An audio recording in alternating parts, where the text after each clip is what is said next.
Hi, and welcome to another episode of eCommerce at One. Today's guest is Joshua Chins, CEO and co-founder at Chronos Agency. How you doing, Joshua? Richard, it's great to be here. I'm doing great. Sunny and humid in Singapore as usual. Yeah, we were just having a chat before we came on, weren't we? Joshua's in the amazing Singapore.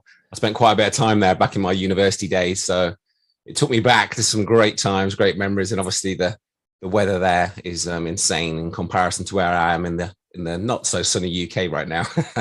Yeah, so I've heard. Yeah, it's not too bad actually. Okay, so I think it'd be good to tell our listeners a little bit about the sort of motivation behind Chronos Agency, what you do there, and how it came about. 100%. So Chronos, essentially, we exist to help e-commerce brands find profits, and my my belief is that profitability comes from what happens on the back end of an e-commerce business with retention, with lifecycle marketing. Yeah. And that's only been proven over and over again with the iOS updates and the changes in the algorithm on the front end between Facebook and Google doing their thing, and Apple coming into the picture. It's getting harder and harder to acquire a new customer. It's important still. It's absolutely critical to scaling. But what brings in the sustainability and profitability and value of an e-commerce retailer comes in lifecycle marketing. So we focus primarily on email, SMS, and mobile push marketing with TapCart, which I'll dive into a little bit deeper later on. Yeah. And so that's what we do, and we have a fully remote team of about last I checked, about 90 we're coming close to 100 people spread out globally, working with brands that are digitally native, scaling quickly, and wanting to find profitability as they scale. Fantastic. There's a lot of things there. I'm really excited to dive in. So I think a lot of e-commerce stores very much, you sort of said, it's getting harder and harder to acquire a customer. A lot of people and a lot of store owners, I think, are so obsessed with new business sales, and maybe forget that customer lifetime value. So when we're talking about customer lifetime value, what would you say is the best way to measure that? What's the best way to look at that as a store owner, as a customer lifetime value of an individual or a group of individuals? That's a fun one. And the way I think about it is, instead of segments of customers, I'm starting to look at the historical spend of a customer, historical customer lifetime value, and predicted customer lifetime value as kind of two categories of what we deem as customer lifetime value. And the idea of a CLTV or CLV, as I might call it, is the combination of both those categories. So historically, what has a customer spent with your brand, and what they are predicted to spend over the course of their lifetime, before they churn. That forms customer lifetime value, and it's really important to think about that, because when we think about marketing spend and marketing efficiency, and there's a lot of talk around marketing efficiency ratio, MER, we often forget that the cost to acquire a customer can often be just break even in terms of what you're making in the first transaction, or even losing a little bit of money and making a ton of profits on the back end, and making that whole transaction and relationship profitable.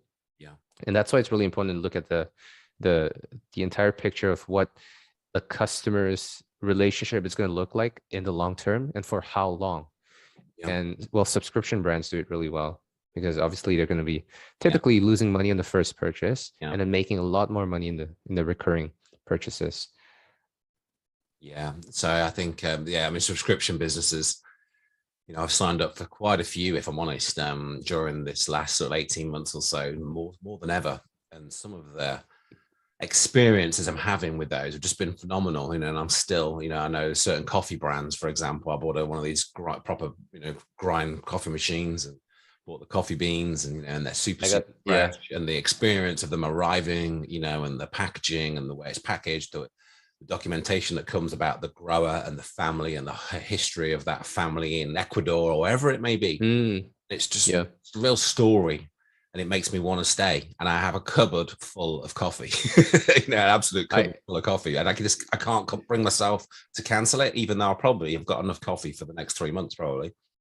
Yeah. Same here. And I have something to add to that. Let me tell you a story. I just towards I want to say the end of Q3 last year, I subscribed to a local coffee subscription company called Perk Coffee. Yeah. Amazing offer at the beginning. Essentially, I got free coffee for my first shipment. Yeah. I paid a little bit for the delivery, but essentially I was paying effectively $10 or $5 for a month's worth of coffee, right? And I had a really good experience at the beginning, and then I forgot about it. And I am a huge coffee drinker, but I travel quite a bit as well. So I forgot about my shipment, and when I came back home from my travels, I found 3 packages of coffee sitting on my doorstep. I was like, hold on, did I buy coffee? Did I make another order without knowing?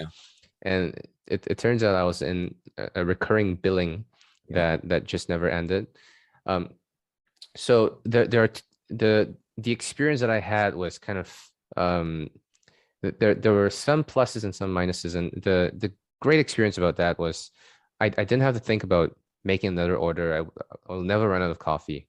Like every time I open up my cupboard, I would always have coffee in there. But the issue is that I didn't like the surprise of not knowing that I was paying for coffee. And I'm pretty sure that they've sent me tons of emails reminding me that my next shipment is coming. But what I felt they could have done better in that entire experience was in using a multi-channel approach in managing their relationship with me as a consumer. And as we know, the most optimized email program only generates about 20-30% open rates per campaign per email. You're still missing out on 70% at the very least of people who are not reading your messages on email. And that segment of people can be very critical. And I'll talk a little bit about the metrics that we look at with emails and how we kind of overcome that whole thing.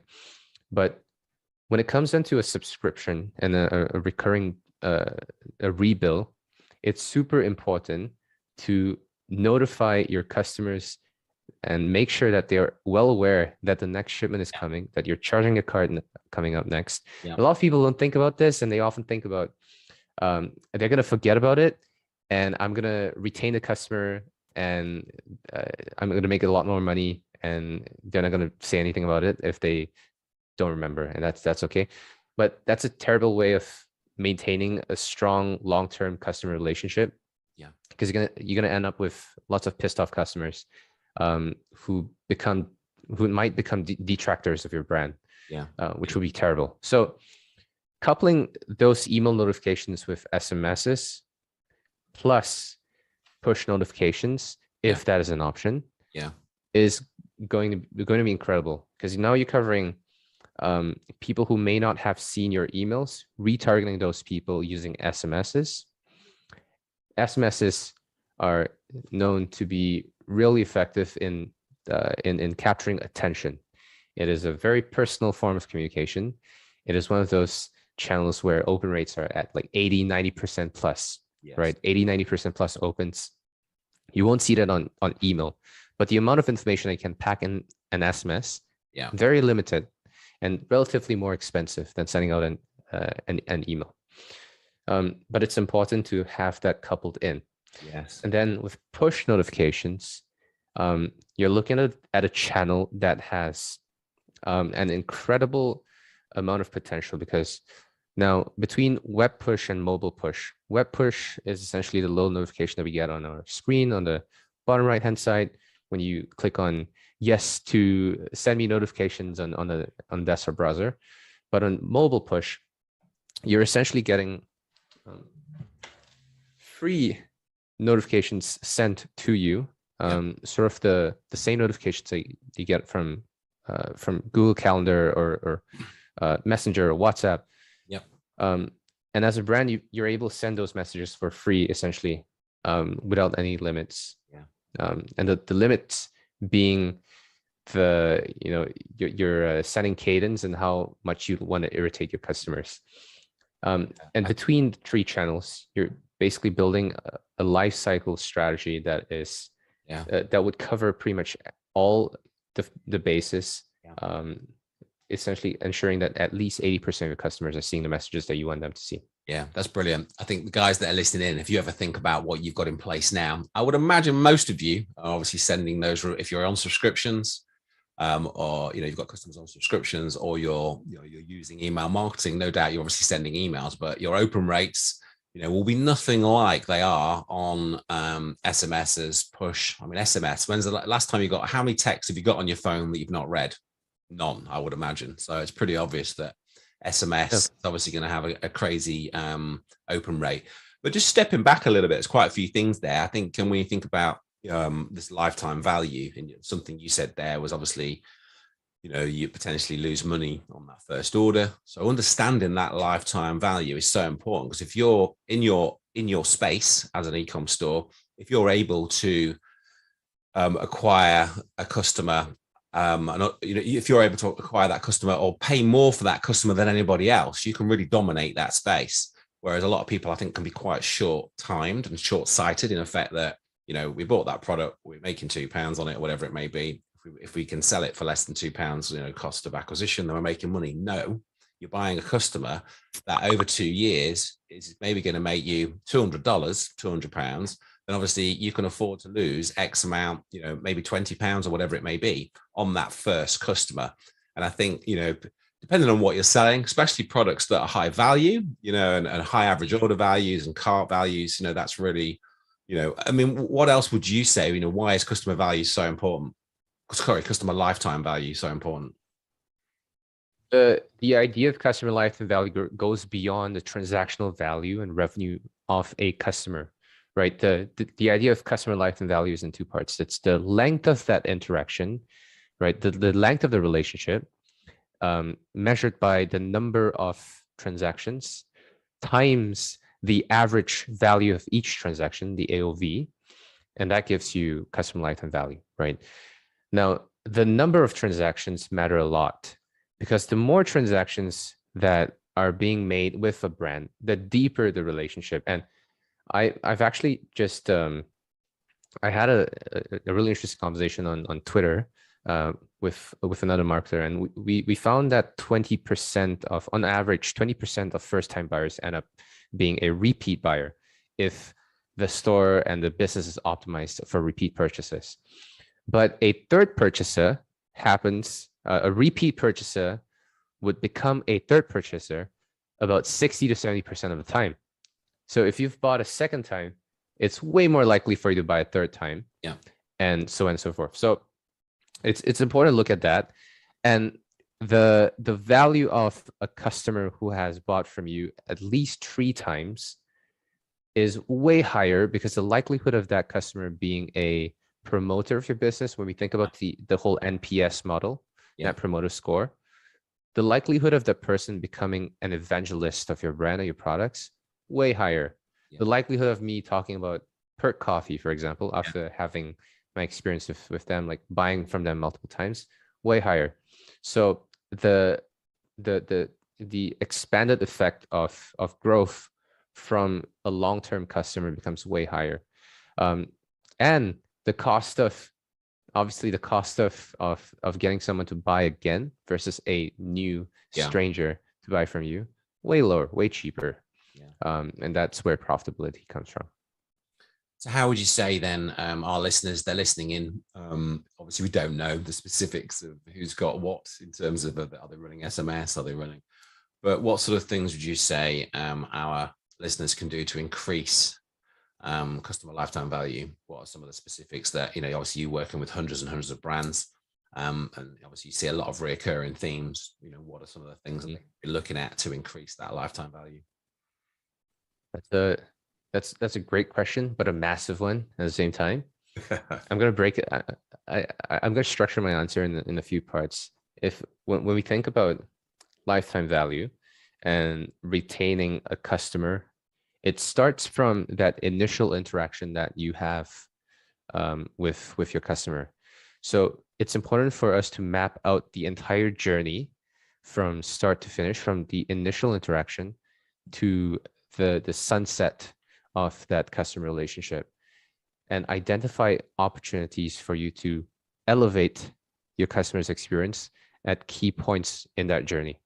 I'll give you an example. So for a brand that's just starting out or just about to experience scale, there are 3 junctures in that journey that is critical to maximize experience and the quality of experience on. So it's pre-purchase, that initial interaction, and typically that's coupled with a pop-up and a welcome series on email. Yeah. And then the second instance is in cart abandonment, right? When someone's about to abandon someone's abandoned their cart, about to make a purchase but hasn't completed their order, got distracted for whatever reason. The third instance being post-purchase. Yeah. Right after someone has completed your order, what happens next? These 3 instances would dictate, I would say, 70 to 80% of the quality of a customer's experience, without going too complex on the entire customer journey and all the different moving parts. If we could optimize these 3 instances using email, SMS, and potentially push notifications, we are set to scale really effectively and really well. Okay. Now, diving a little bit deeper into each of these instances, with a welcome series, that's literally the first impression that we were getting from a brand as a consumer. So it's really important to kind of showcase, number one, what your brand stands for, your personality, and also what are your best products that your customers love, right? Put your best foot forward. Yeah. And then at the cart recovery stage, a lot of people rely on using plugins, right? A lot of brands are relying on plugins and templates, and that's a terrible way of looking at it. One of the metrics that we look at with cart recovery rate between email and SMS should be at the very minimum 10%, but we typically aim for 15 to 20%, meaning 15 to 20% of customers that abandon the cart should end up converting at the end of your email and SMS automations. So the only way you're able to achieve that is if you have full control over the messages, the creatives, and the cadence of emails and SMSs that you're sending during this period of time. The last piece with post-purchase is where things get really, really exciting. You've just made a sale. The person is now a new customer.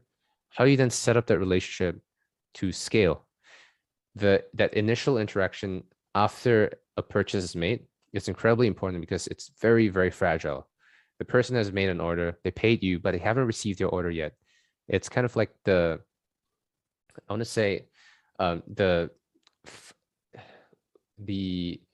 there's the zero moment of truth, first moment of truth, and the second moment of truth. I believe the zero moment of truth is when you Google for your brand, and then the first moment of truth is the first interaction, and the second being when you have the product. Correct me if I'm wrong. I think that's right. Yeah. When you have the product in your hands, right? So the period between completing the order to receiving the product is where a lot of regret happen. Buyer remorse is a big thing, especially with products that have that impulse buy element to it. It's more important to kind of reinforce what's important in the relationship, what makes your product unique, and why they made the purchase in the first place, and then showcase your personality to go along with it. One of the emails I really love comes from a brand called CD Baby by Derek Sivers. Amazing post-purchase email. Highly recommend you guys check it out. Go Google it. You find the email I'm talking about. It's funny, it's witty, It showcases the brand's personality beyond just an order confirmation email, right? A typical order confirmation email from Shopify is boring, it's dull, it's black and white. Yeah. It doesn't say much. Yeah. But that's a key moment in the relationship that you can kind of elevate. So that's kind of how I structure it. And now between the three channels, email, SMS, and push, I think of email as a core communication channel that is still extremely effective in delivering a relatively large amount of information for a relatively captive audience. When you're on an email, there is nowhere else for you to scroll to. It's not like a Facebook feed. It's you're literally having to read the entirety of the email or just exit the email. So great opportunity to deliver a lot of content that is relevant, that makes sense, that captures attention. Yeah. With SMS, high attention tool, like really high open rates, really high delivery rates. It's very easy for you to deliver information quickly, but there is a limit to how much information can have on that channel. Yeah, brilliant. With push notifications, this is a really interesting channel. Now, we work with a company called TapCart that essentially creates a brand new sales channel for Shopify brands using a native dedicated mobile app. So brands are then able to create a mobile app that is that's essentially mirrored to what's happening on their Shopify store, but it is a pure native mobile experience wherein the whole purchase journey can happen on the app itself. It's a tool that you can use for content delivery. You can have your blog posts on there, your recipes, your guides and stuff, but also the entire purchase experience can be built on the mobile app. Now, mobile push notifications is, as I mentioned, there's no limit to how many push notifications you can send. It's free, but it can be annoying, right? It's also kind of annoying. It's kind of personal. It appears on the phone, the first thing you see before you even unlock your mobile device. So it's important to be prudent with the way that we use mobile notifications in terms of staggering messages across email, SMS, and push. One of the interesting kind of use cases around mobile apps and push notification is to when it comes to, for instance, a product launch, right? With brands launching new products, we have experimented with product launches happening only on the mobile app alone for the first 24 to 72 hours, and it's not available anywhere else. And nobody gets a notification on an email or SMS. They only get a notification on the mobile app and the push notifications that they receive on the mobile app. This is incredibly effective for fashion brands, for companies that rely on the new product launch model, and that generates a lot of hype because exclusivity breeds a lot of attention. And once we channel all that attention onto a mobile app, subsequently, with the trickle-down effect on SMS and email, becomes way more powerful. So it's not really a case of choosing one over the other. Email, SMS, and push. Using them together is the best weapon. It's not really. I think absolutely. I would say a lot of our listeners will no doubt be using them all. There'll be a lot. I would say nearly all will be using email, but will they be using email in the sort of way that you're discussing there? I mean, what would you say if we dive into email for a second? I think that's probably a good start point with a lot of people where they probably are doing the abandoned cart and and post purchase. But what are certain things on email? If we were to dive into email specifically and just sidestep the other two for a moment, what are some of the things that you think our listeners should be really looking at? So we've got that abandoned cart piece, which is a huge piece. You said if that's done right, that can sort of give you an uplift and should give you an uplift of sort of circa 20%. So I think if our listeners, one, if you don't have abandoned cart email set up, so straight away, obviously there's a serious uplift in business there. But even if you do, what are some of those things, Joshua, that you should be thinking about over and above that basic implementation of installed widget plugin and abandoned cart emails are going? What else and what can you do what would you recommend to do with those abandoned cart emails, and what else would you recommend to do with email full stop? Yep. So with cart abandonment and cart recovery, it's a huge piece, right? For a lot of brands, that's typically the number one or number two driver of revenue in their email program. So it's critical to think about optimizing cart recovery as a function on its own. So when we think about optimization, it's really just split tests, right? You're split testing, starting from your subject lines to your headlines, to your creatives on the email, if there are creatives, to the copy and to the offer. And it goes kind of step by step.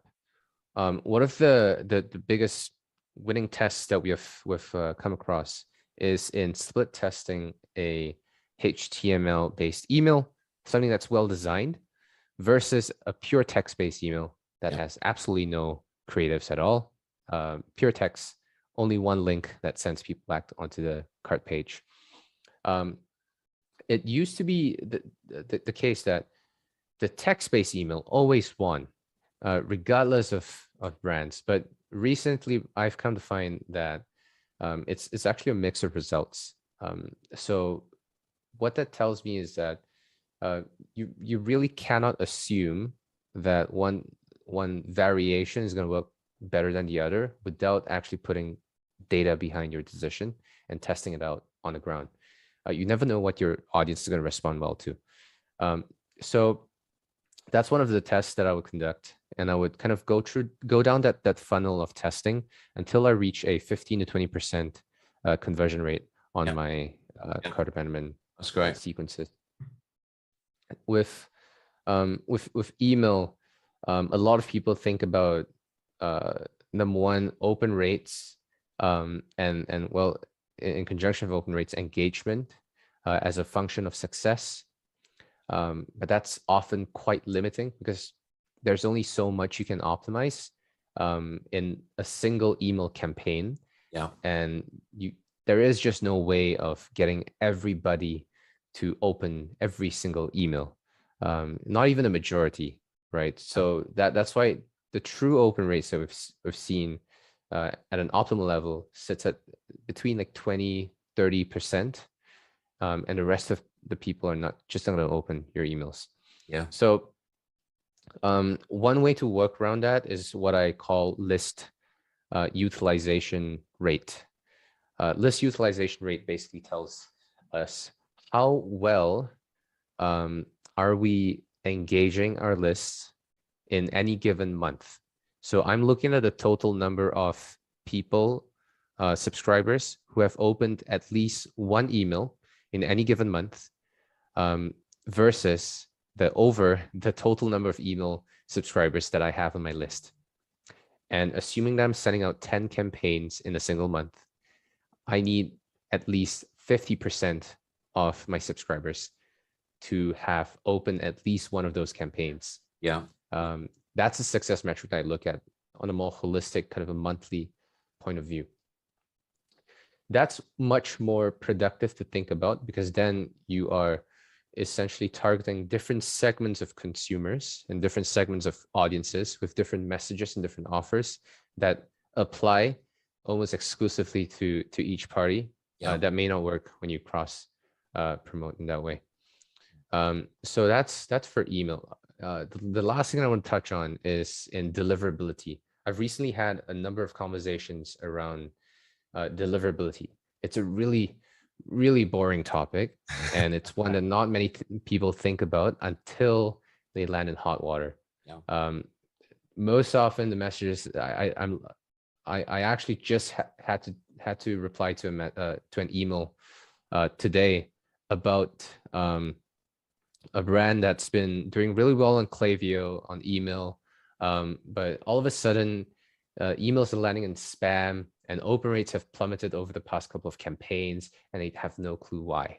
It's very common, and it's really troubling to think about because with deliverability or your ability to land in inboxes and get the right messages into the right place is critical as a first step for everything else that you're doing with your email program. None of the split tests matter. None of the conversions matter.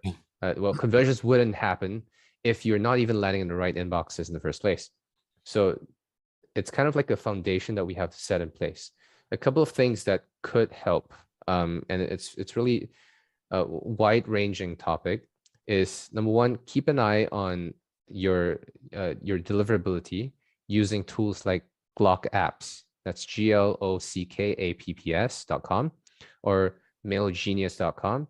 That gives you basically a report of where your emails are landing, if they're landing in one of those tabs on Gmail or spam, or if you're on a blacklist of sorts or a spam trap of any kind. Yeah, that gives you a really good insight into how you're performing, specifically with each ISP. Yes. The way that Gmail treats deliverability, so-called deliverability, is going to be very different from the way that Outlook treats deliverability. Yeah. And it's going to be slightly different from the way that Yahoo treats deliverability. So it's important for us to understand where our problems or issues are coming from in order for us to kind of isolate that segment of audience. So for instance, if I'm landing in spam with my Gmail subscribers, which is going to be horrifying because that's going to account for 70-90% of people, I would then have to isolate all my Gmail subscribers into a segment, fix that while I work on the rest of my subscribers, which are not having a problem, and kind of work through the process that way. Another thing that people could look into is setting up a dedicated sending domain.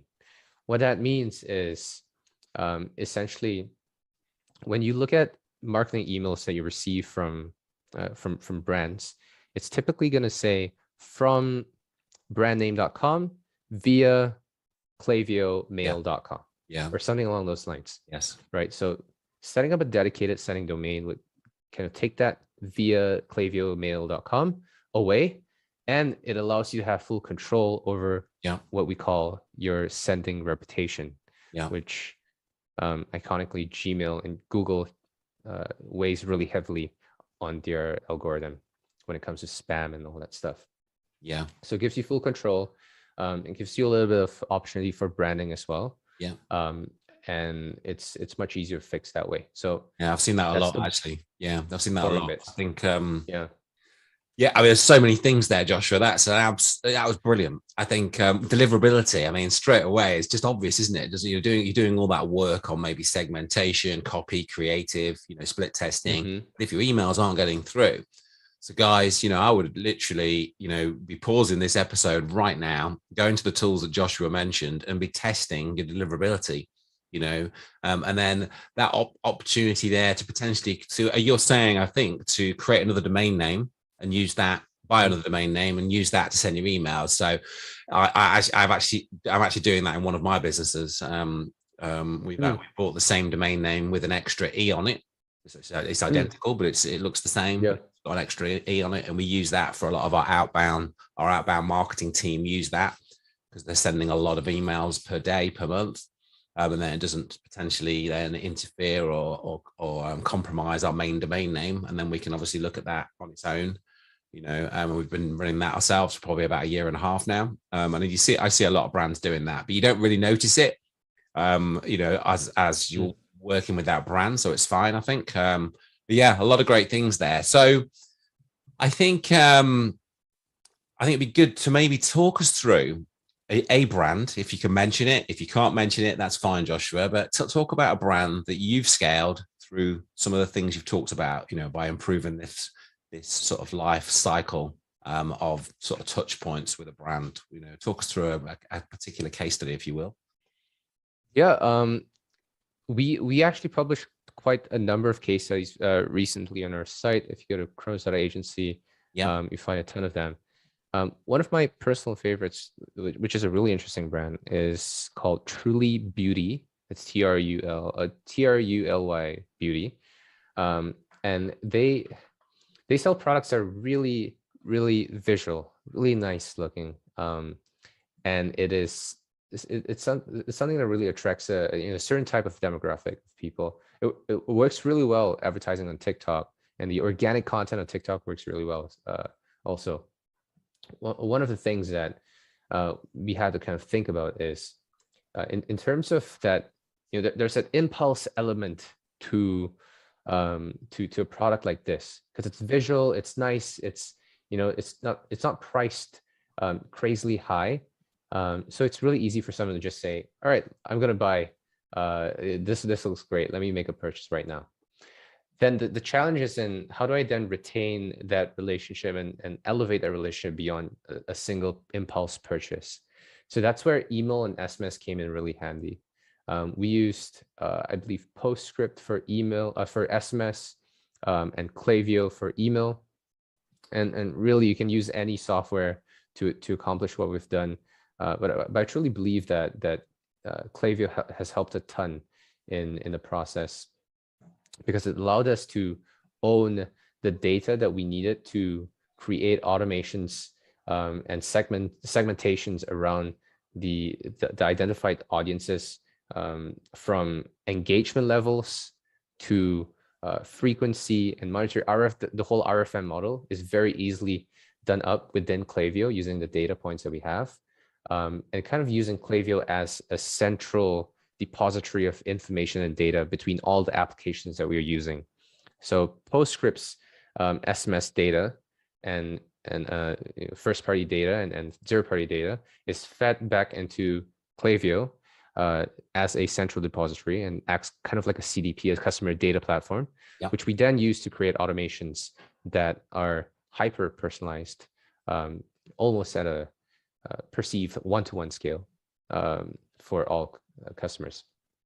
So over time, in 12 months, their email performance actually 8x'd, and SMS became a big part of their revenue as well.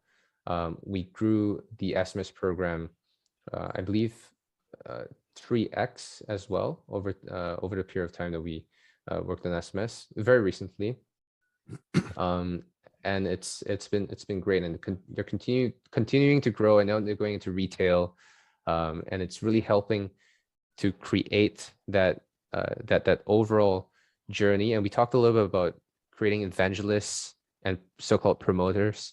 And it all trickles into the offline world when people go into a retail store and they see a brand that they've seen online, that they've received emails from and have had constant and consistent communication with. It's so much easier to scale that way. Yeah, that's when it gets exciting, isn't it? Brilliant. Well, thank you, Joshua. Excuse me, I'm losing my voice today. So I think that there's so many takeaways in this episode. It's been fantastic to have you on. Have you got any resources sort of that you would recommend?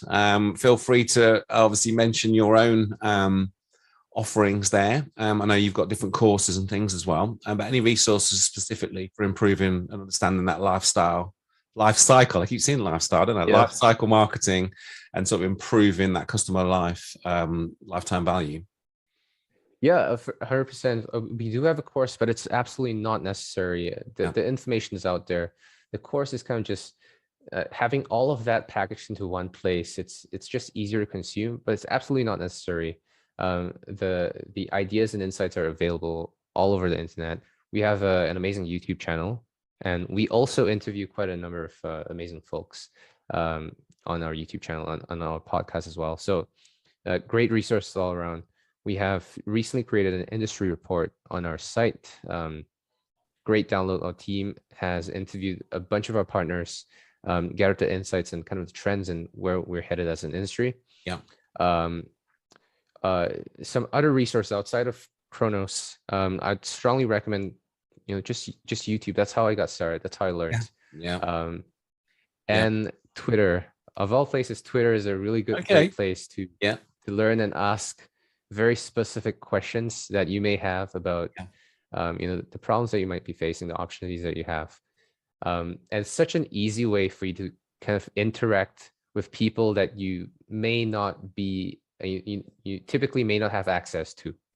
I've been able to connect with some amazing folks on Twitter, and I've recently just started my Twitter account, and I've been trying to post a little bit more regularly on there. Yeah. But I realized that D2C Twitter, e-commerce Twitter is a great place to learn and connect with folks who are doing amazing things. Brilliant. Brilliant. Well, thank you for that. So I like to end every episode with a book recommendation. Do you have a book that you'd recommend to our listeners, Joshua? Yeah. There are so many. There are so many. But I'll have two. The first being Principles by Ray Dalio. Yeah, that's right behind me. Yeah. Yep, Principles. Great book, and the ideas that Ray's put forward has kind of shaped the culture and core values that we've had in our company for a long time. I'm a big fan of his ideas, and we've kind of adopted some of those insights into our company and how we've grown especially as a remote team. Yeah. The second one is a book that I'm currently reading. It's called Innovation Stack. Let me just pull that up. Innovation Stack by Innovation Stack, subtitle Building an Unbeatable Business One Crazy Idea at a Time by Jim McKelvey. He is the co-founder of Square. Okay. Yeah. Yeah, co-founder of Square, and he talks about what it means to be an entrepreneur, and the idea of building a resilient and world-changing company. And it's really interesting because Square happens to be one of the only companies that have taken a massive attack by Amazon and survived. And he talks about the idea of innovation, what innovation means, Yes. why innovation exists, Yeah. and how do you go about the idea of innovation. It's not what you think. It's and the big idea is that innovation is a necessity. It comes out of necessity. It is a means, not an end in and of itself. So you don't strive for innovation. You go for innovation because you have to. And he talks about the thought process. That sounds brilliant. Interesting. I'll get that. I'll get that ordered. Well, thank you, Joshua, for being a guest on eCommerce One. For the guys that want to find out more about you, more about what you're doing over at Chronos, what's the best way to reach out to you? I'm on Twitter at Joshua Chronos. That's Joshua Chronos. You can also email me at joshua@chronos.agency, or you can go to chronos.agency to find out more about our company. Brilliant. Well,